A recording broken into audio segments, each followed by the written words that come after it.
ಎಲ್ಲರಿಗೂ ಸ್ವಾಗತ. ಬದನೆಕಾಯಿದು ತುಂಬುಗಾಯಿ ಪಲ್ಯ ಹೇಗೆ ಮಾಡೋದಂತ ಇವತ್ತು ನಾನು ಹೇಳ್ತಾ ಇದ್ದೇನೆ. ಬದನೆಕಾಯನ್ನು ಈ ರೀತಿಯಾಗಿ ಹೆಚ್ಕೋಬೇಕು. ಹೆಚ್ಕೊಂಡು ನೀರಲ್ಲಿ ಹಾಕಬೇಕು, ಇಲ್ಲಾಂದ್ರೆ ಕಪ್ಪಗಾಗ್ತವೆ.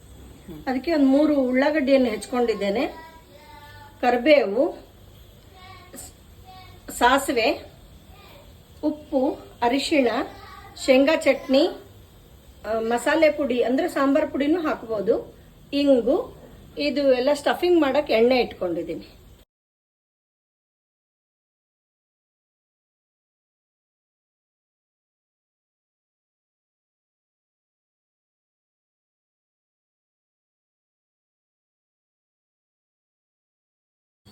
ಎಲ್ಲ ಬದನೆಕಾಯನ್ನು ಈ ರೀತಿ ಸ್ಟಫಿಂಗ್ ಮಾಡಬೇಕು.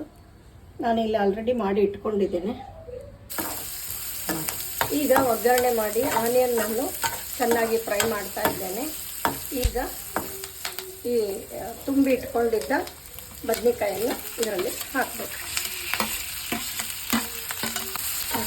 ಈ ರೀತಿ ಬದನೆಕಾಯನ್ನು ಒಂದು ಸ್ವಲ್ಪ ಫ್ರೈ ಮಾಡಿದ ಮೇಲೆ 1 ಗ್ಲಾಸ್ ನೀರು ಹಾಕಬೇಕು. ಕ್ಲೋಸ್ ಮಾಡಿ ಒಂದು 10 ನಿಮಿಷ ಬಿಡಬೇಕು. ಈಗ ಬದನೆಕಾಯಿ ತುಂಬುಗಾಯಿ ಪಲ್ಯ ರೆಡಿಯಾಗಿದೆ. ಮೇಲೆ ಈ ಥರ ಎಣ್ಣೆ ಬಿಡಬೇಕು, ಅಂದರೆ ರೆಡಿ ಇದೆ ಅಂತ ಅರ್ಥ. ಬದನೆಕಾಯಿ ತುಂಬುಗಾಯಿ ಪಲ್ಯ ರೆಡಿಯಾಗಿದೆ. ಇದನ್ನು ರೊಟ್ಟಿ, ಚಪಾತಿ, ರೈಸ್ ಜೊತೆ ತಿನ್ನಬಹುದು. ತುಂಬ ಚೆನ್ನಾಗಿರುತ್ತೆ. ಮಾಡಿ ನೋಡಿರಿ. ಧನ್ಯವಾದಗಳು.